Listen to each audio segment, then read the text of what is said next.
What's going on, you guys? I'm gonna be starting the fox painting right now, and my goal for this first layer is really just to kind of lay it in. I know I'm gonna have to be building this up over time, so I'm not in a rush. The main thing I want to do is kind of get the drawing in place, put some color on the paper, and then I'm gonna go from there. I'm also gonna try to keep it very thin. I don't need to have any thick I don't need to have any thick paint on it right now.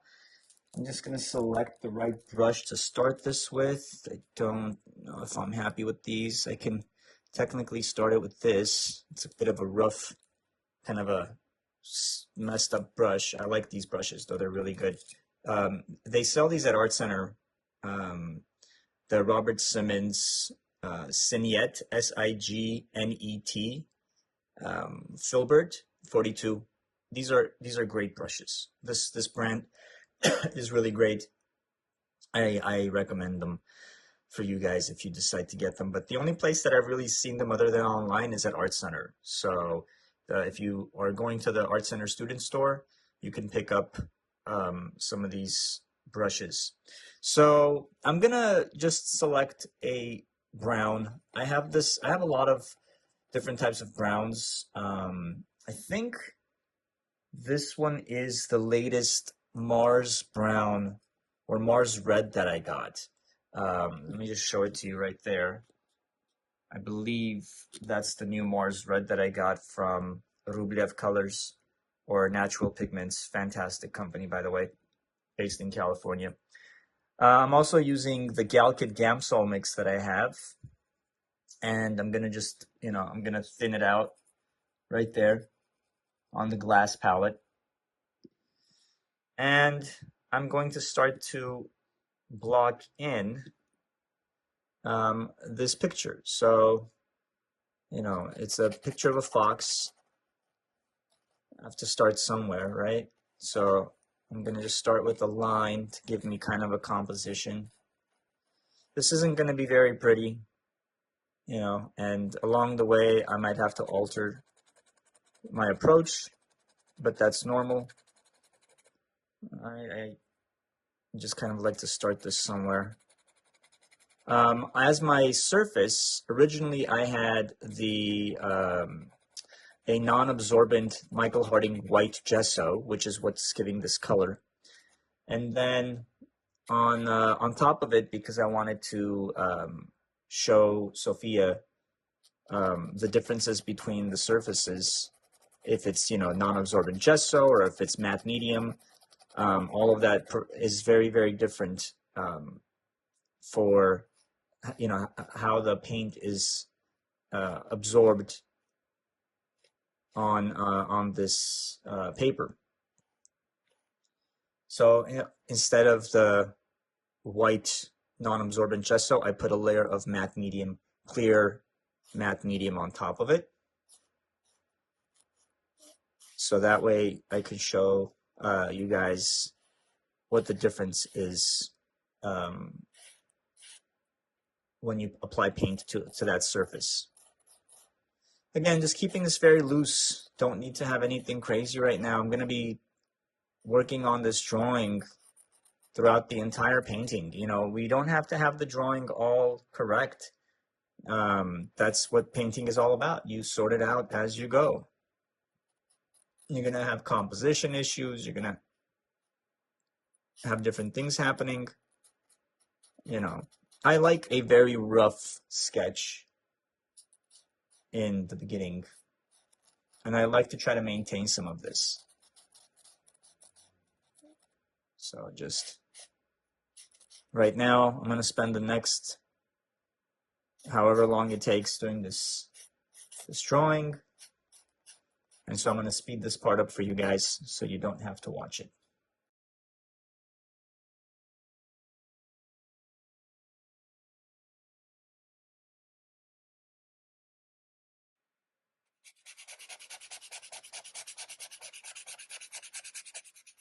What I'm doing right now is just kind of taking a sponge and just spreading out a little bit of this instead of just picking up the rag. And remember, right now I'm just trying to solve compositions, so there's going to be a lot of back and forth, and I'm just going to go through the process and of just getting the drawing right for the most part. But like I said, you spend a lot of time figuring out the drawing throughout the course of the painting. So it's not like, oh, I did a nice drawing now and that's it. You might undo things. You might need to go back and, or you know, you might have missed something. You know, you didn't pay attention to the negative space, for example, the distance between these two legs right here, the front legs, and you have to adjust, which is normal. That's a very normal thing to do. Some people like to have everything, you know, like a coloring book, you know, all precise before they paint, and that's fine too. You just have to find your method and work with that. But, you know, I have my process. I enjoy my process. Like I was telling Sophia yesterday, my favorite part of painting is the actual painting part. I'm not really like, I don't get excited when a painting is finished. It's just not something that I care much about. I just want to paint. You know, I just like to do this. You know, spread paint around and draw lines and use a brush and experiment with mediums, and you know, other people can enjoy the end process if they like it, but or the end results, I should say. But for me, I just enjoy this, you know. So the lead up to the actual performance, the show. So, you know, just figuring out this drawing. You know, some of these lines that you're seeing, I try to maintain them throughout the painting. This is you know, I consider these paintings sketches. This is a sketchbook. And so they might look refined and really nice when people see them. But for me, this is all just practice. And, you know, like I say all the time in class, it's just jumping jacks. These are the jumping jacks of the art world, you know. So as I'm painting all of these parts, again, paying attention to the negative space, the distances between things. That way you get your length right, width, and all that stuff. Check the negative spaces where they apply. Don't let those things just slide. Okay, if you know, those are your hints. They're giving you clues. So use them, right? There's a very specific negative space right here that I'm trying to utilize.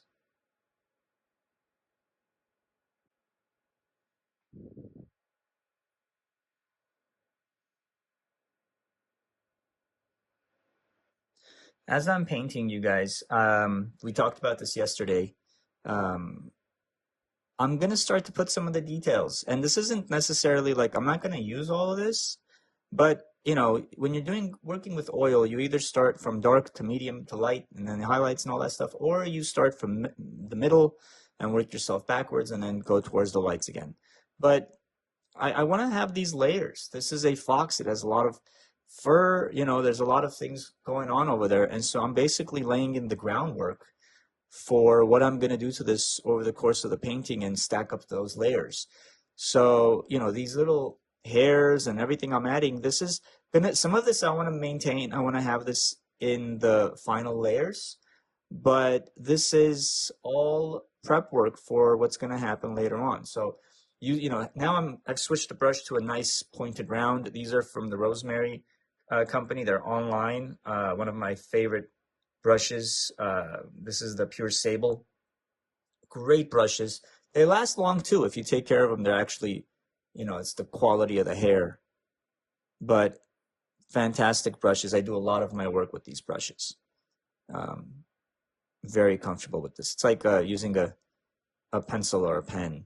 You know, it's fine point. So I get to, with using this, I get to just kind of place some of this information here. You know, again, nothing serious. It's not serious. Just put this, you know, make it work for you. Know what you know, how you're going to use this later on. You know, it's like chess. You need to know the next few moves, you know. And so this is it. This is me doing something to the work that I will be using later on. Right now, it's not going to do much.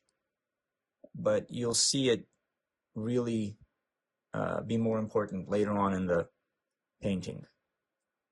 So just putting in some information. And again, I'm going to say this again. The drawing is going to change over time.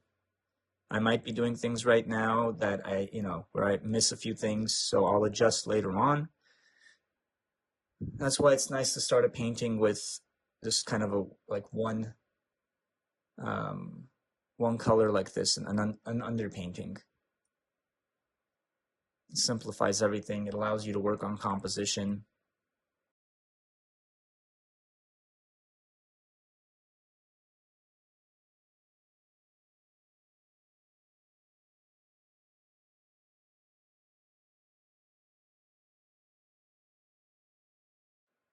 When you do want to make sure the direction is accurate.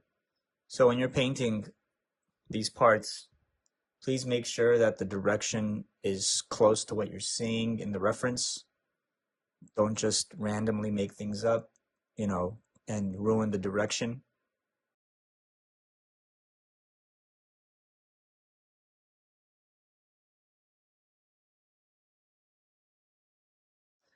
The main thing you want to avoid, you guys, right now is painting thick. So that's why the Galkid Gamsol mix is so nice. It allows me, first of all, it allows the layers to dry very quickly. That's the Galkid Light kicking in. The Gamsol just makes it less potent. Gives you a little bit of time. But otherwise, Galkid Light's a glazing medium, and so it's going to make your layers dry quickly. Adding the Gamsol allows you to have a little more time to paint and not have that layer dry so quickly. And it's also, Galkid Light's very thick, so cuts that a little bit. So this layer is going to dry quickly. I'm going to have opportunities to work on top of this layer soon, even though I'll probably leave it alone after this session today. And then just let it sit, let me understand. I'll probably come back and correct, proportions and all that stuff if I must. No big deal. Nothing is a big deal, all right? And so if you have to correct proportions, if you have to alter the location of something, it's fine. It's fine. That's one of the things that happens when you're painting, there's no sketch. This is the sketch. And I love that about painting. I love that I can just, sketch like this. And I enjoy it a lot. So if you want to start the drawing with a pencil or charcoal, I recommend charcoal. It's less aggressive in the layers above. Graphite kind of shows through. It's not as fun to work on top of. Charcoal is a lot easier to work on top of. It's more friendly. But if you want to do a drawing, go ahead. It's up to you. If you want to lay that in first. I'm very comfortable with the brush, sometimes probably more comfortable than with other tools. But if I make a mistake and I have to change this up, then that's fine. Like I said, I enjoy the process. It's not about finishing this up and moving on and all that stuff. It's about this process that I enjoy so much.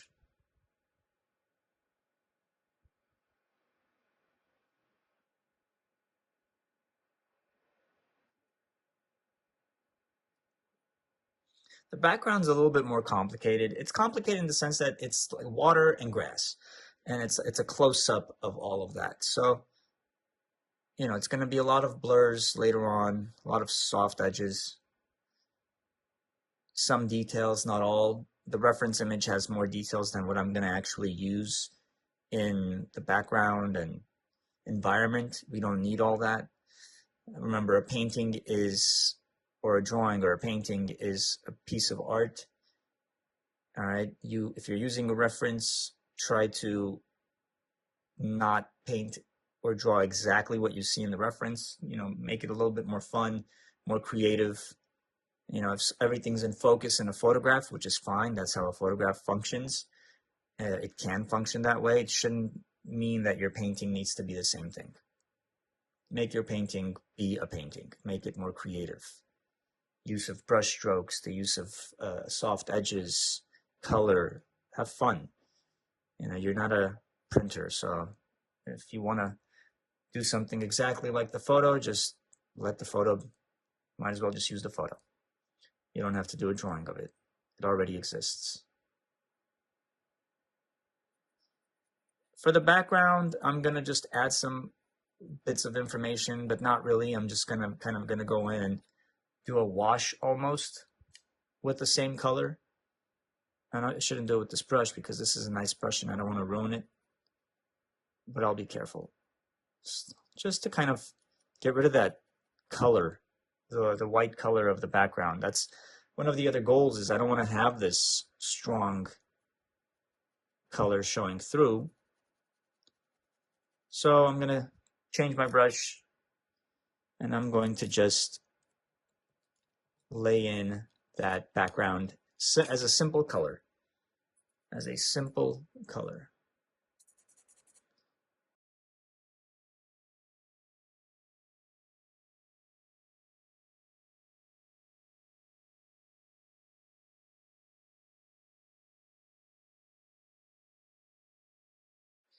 You can kind of see that a lot of this is already dry. It's not moving around anymore, which is, you know,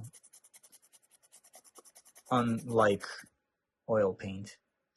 But I can paint over this and you can see those lines are fairly intact. So that's how quickly these layers will dry, especially this first layer.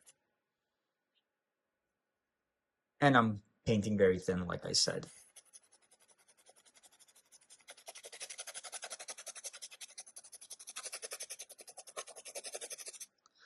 I'm not going to paint this edge to edge. I'm just going to keep it as a study.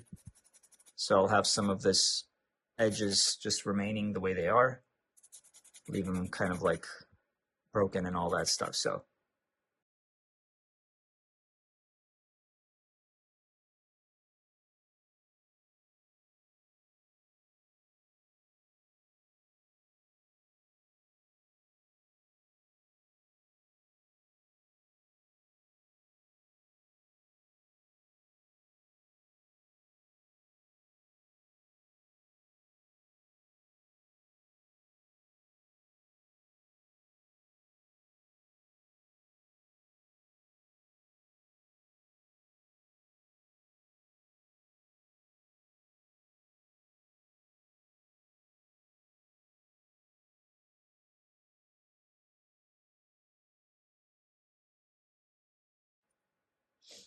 all right, you guys. So this is layer one of this painting. This is as much as I need for right now.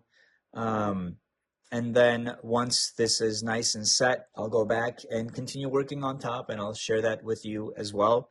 Of course, there's still things that I need to correct and adjust. That's going to be a constant throughout the painting. But so far, I really enjoyed doing this quick sketch in the sketchbook to get it ready.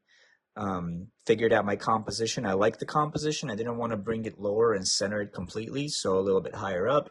Um, so, top left, middle kind of composition.